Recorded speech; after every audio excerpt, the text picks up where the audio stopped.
严格意义上，中国不但是 China Travel 这个趋势的承接者，其实也是其中一股重要的造势力量。为什么这么说呢？我们说运气是识别并且抓住机会的能力。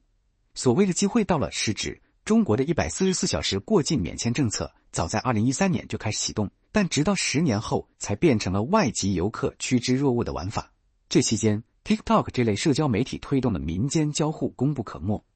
有博主把中国三蹦子带到海外，有博主把坐月子流程带到海外，有海外博主跑到小红书求美妆建议，这都在累积外部世界对中国的好奇。而中国这2年在新能源汽车和登月等前沿领域的突破，在俄乌和巴以冲突里展现的和平偏好，跟欧美的歪曲和他们自身的拉垮之间的张力也越来越大。144小时过境免签政策一加速，更让欧美的普通民众好奇到想要来一探究竟。而所谓自己做足了功课，我们要从2023年说起。我们讲大熊猫海外务工的时候说，2023年下半年，外交部开始提出一个新的外交论调，叫中美关系的希望在人民，基础在民间，未来在青年。随后这句话开始体现在中国各个部委的工作细节里。到了2023年4季度，国家文旅部启动了2个计划，一个叫国内旅游提升计划，另一个叫入境旅游促进计划。我认为这意味着中国要以国家政府之力来为旅游产业制造流量了。随后我们看见了哪些动作呢？我们来梳理。第一步，在旅游业大举推行免签政策。2023年下半年以来，中国给欧洲11个国家的公民开放了免签入境的待遇，法国、德国、意大利、荷兰、西班牙、瑞士、爱尔兰、匈牙利、奥地利、比利时、卢森堡。同时在东盟也给新加坡、马来西亚、文莱和泰国开放了入境免签。另一边，中国把72或144小时过境免签政策的适用国家范围扩展到了54个国家，而且从跟团游放低门槛到了自由行。这些国家的公民只要持有确定的联程机票，证明自己在中国指定的20个城市停留是为了转口去往其他国家和地区的，就可以在这些指定城市停留最长72小时或者144小时。这期间游客也可以跨城旅游，期限内回到落地城市离境就行。这批开放免签的政策推行之初，国内还有不少民众愤愤不平，人家都不对我们开放，我们为什么要这么慷慨？这种愤愤当然是觉得本国吃亏了，但大家没想到的是，半年之后自己会转怒为喜，夸赞这些免签政策是决策者的神来之笔。第二步，在海外花大气力为旅游业做路演。2023年8月，文旅部用最具标志性的熊猫、汉字印章等等元素，设计了一个专门用于对外旅游推广的品牌 logo， 叫你好中国，开始在海外上强度，以1个月2-3场的频次在世界各国举办旅游展，把中东、中亚、欧洲、北美、南美、亚洲全都覆盖了。如果你是海外工作者或留学生，过去这大半年没准也在所在国看见过。拿不久前的5月份来说，这1个月就在中东的阿联酋、北非的阿尔及利亚、东亚的韩国同时开展，一边展示美食美景，一边解说144小时过境免签这类低门槛的旅游政策。这个 BD 工作一做，旅游爱好者们大举来了。第三步，帮外籍游客降低花钱的难度。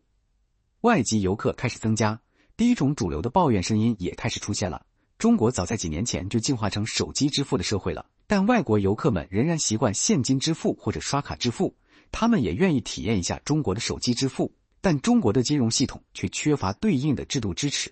游客们可以注册微信，但没有中国银行卡不能实名认证，也用不了支付功能。支付宝虽然可以通过护照完成实名认证，但也需要绑定中国银行卡。听到这个抱怨后，央行很快就出手了。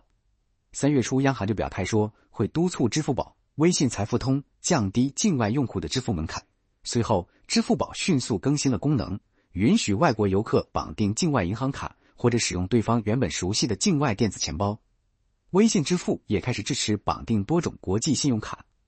这还没完，央行还出面发布了一份外籍来华人员支付指南，手把手教外国游客怎么获取这些服务，怎么在中国用移动支付、银行卡和现金。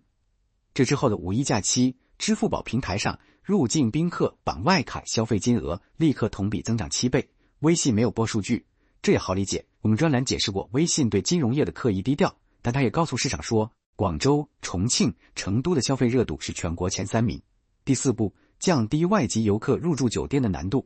从4月份开始，上海通知本地酒店要取消强制刷脸核验身份的流程。除了上海、北京、深圳、杭州、苏州也开始逐渐有酒店开始放弃刷脸入住的强制要求。为什么取消了刷脸入住？行业里猜测，一个原因是深层式人工智能正在快速进化，导致采集人的影像变得越来越敏感，很容易被不法分子盗取了数据去从事 AI 诈骗。国家网信办也在2023年发布了个政策说，不必要的情况下不得使用人脸识别技术处理人脸信息。另外一个原因可能跟入境旅游潮也有关系。高调取消刷脸入住的上海，可是144小时过境免签政策加速以来承接最多海外游客的新手村。而酒店业收到了这份取消刷脸的通知，是上海公安局出入境管理局发出的。取消了刷脸入住，酒店业发现外国游客们还有一类主流抱怨，要是离开大城市去探索小城市，经常被3星级以下的酒店拒绝接待，找不到住处。而经济型酒店们也挺冤枉，回应说我们没有涉外经营许可证，不敢接待啊。涉外资质也是一笔糊涂的旧账。中国酒店早年确实有涉外资质的说法，1988年的《中华人民共和国评定旅游涉外饭店星级的规定》里曾经要求，所有新建饭店必须得到饭店星级评定机构的预备星级和旅游涉外营业许可证，方能进行旅游涉外营业。但在中国加入 WTO 之后的2003年，这项规定基本就取消了。当时北京市公安局还解释过说，取消涉外定点住宿是出入境管理工作遵循对等公正原则、国民待遇和非歧视性等 WTO 基本原则的重要体现。这之后，按照中国的法规，除了一些敏感区域，比如酒泉卫星发射中心，确实还要求外国人要住在某些指定的酒店和宾馆里。其他更多地方，外国人在中国可以住酒店、住民宿、住朋友家里，只要接待方把住宿信息报送给当地公安机关就行。不过取消之后，酒店业里又确实还是有涉外酒店的资格划分，只不过这类酒店不是要求外国人只能住这里，而是可以申请开通境外卫星电视等业务的特殊资格。而在以前，去往中国小城市的外国人很少，地方监管对这项政策的落实并不统一。久而久之，酒店们既懒得为稀少的外国客流单备一套信息系统，也生怕因为不熟悉信息和报备流程而被监管处罚，于是就干脆以没有涉外资质为由，不接待外国客人了。2024年的 China Travel 热潮一来，又替酒店业把这个问题暴露出来了。公安部、商务部、国家移民局很快给了答复，旅馆业不得以无涉外资质为由拒绝接待境外人员。公安部也开始推动全国公安机关优化境外人员的住宿登记变革，估计我们这2个月就能看见具体的行动。第5步，给旅游产业提升了规格和使命。5月17日，全国旅游发展大会在北京召开，这个会议可不是一般的行业会议，级别相当高。参会者从中央政治局委员、国务委员到文旅部、外交部、自然资源部、交通运输部，再到各省市的相关部门、部分重点国企，再到文化和旅游行业协会和企业负责人都参会了。之所以不厌其烦地罗列参会者，是想请你意识到，中国最强的旅游资源拥有者和运营者都在会场里了。为什么需要他们都来呢？因为这场会议传达了一条高层指示，叫着力完善现代旅游业体系，加快建设旅游强国。我们在第136讲提过，强国建设工程是一组跟民族复兴并行的重点工程。